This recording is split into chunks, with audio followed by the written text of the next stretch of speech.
আল্লাহ দিছে, আল্লাহ বন্যা যা দিছে দেওয়ার পরও আমি সার ওষুধ যা দিছি আল্লাহ খুবই ভালোই দিছে।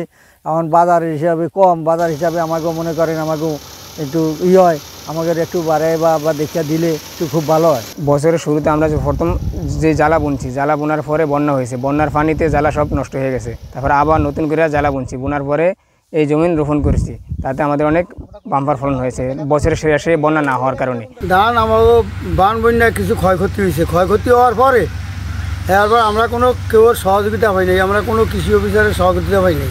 আমাকে একটু জিজ্ঞাসা নেই, আমাকেও মন মতন করছি, আল্লাহ যা দিছে ধান ভালোই দিছে, কিন্তু আমাদের কোনো সহযোগিতা এরা করে নাই এবং আমাকে এই দ্বারের কাছেও এরা আইয়ে নেই। এবং আমরা ধানের দর পাইতে আছি আমার 950 টাকা, আমাদের আর বেশি দেয় না।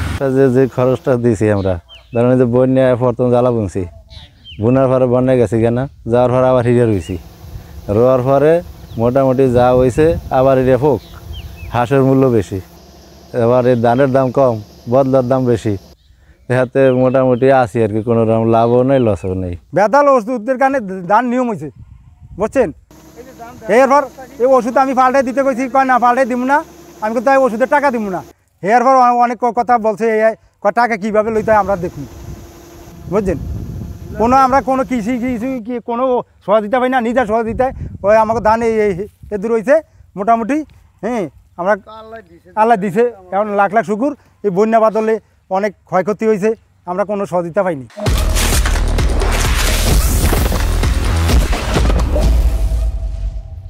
এই যে কৃষিকাজ করি আমরা কোনো সরকারের জন্য কোনো ফ্যাসিলিটি পাই না, বিভিন্ন মাইসে বীজ পায়, সার পায়, সরকারি ফ্যাসিলিটি পায়, আমরা কিছুই পাই না যে। আর আমাকে এটা নিজেকে উদ্যোগে আমরা নিজেরা এই কৃষিকাজটা করি, নিজেকে টাকা দিয়া মানুষের জন্য হাওলাত বরাত লইয়া আবার এই দার উদ্ধার করিয়া এই কৃষিকাজ করি।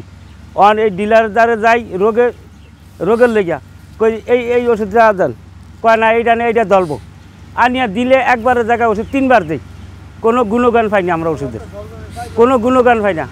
যেই ওষুধটার দাম ওইবার 300 টাকা, সেইটা নেয় আমার 450 টাকা, 450, 500 এইভাবে। ছোটো একটা শিশিরি কয়টা 550 টাকা আনিয়া দেই। এই ধান খেতে আনন্দ যায়, এই ধান খেতে দিলে আমাকে চামড়া সুন্দর সব উঠিয়া যায়, কিন্তু ওষুধে ধরে না। সরকার যেই দাম দিছে সিন্ডিকেটের কারণে আমরা এই দাম পাইছি না। বড় বড় ব্যবসায়ীরা সিন্ডিকেট করে আর দাম কম পাইতেছি চাষারা। আর যদি সিন্ডিকেট না হইতো তাহলে চাষারা লাভবান হইতো।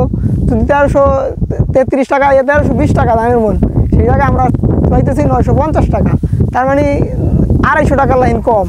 তাহলে এই টাকাটা পাইলে তো আমাকে পোষাইতো। ধান কাটা শুরু হওয়ার শুরুর দিকেই দেখা গেছে কৃষকের হাত টান থাকে, এই কারণে সরাসরি মাঠ থেকেই তারা মারাই করে ধান বিক্রি করে। এখানে আমরা দেখেছি যে ধানের দামটা একটু কম, কিন্তু আমাদের খাদ্য বিভাগ ধান ক্রয় কার্যক্রম কয়েকদিনের ভিতরেই শুরু করবে।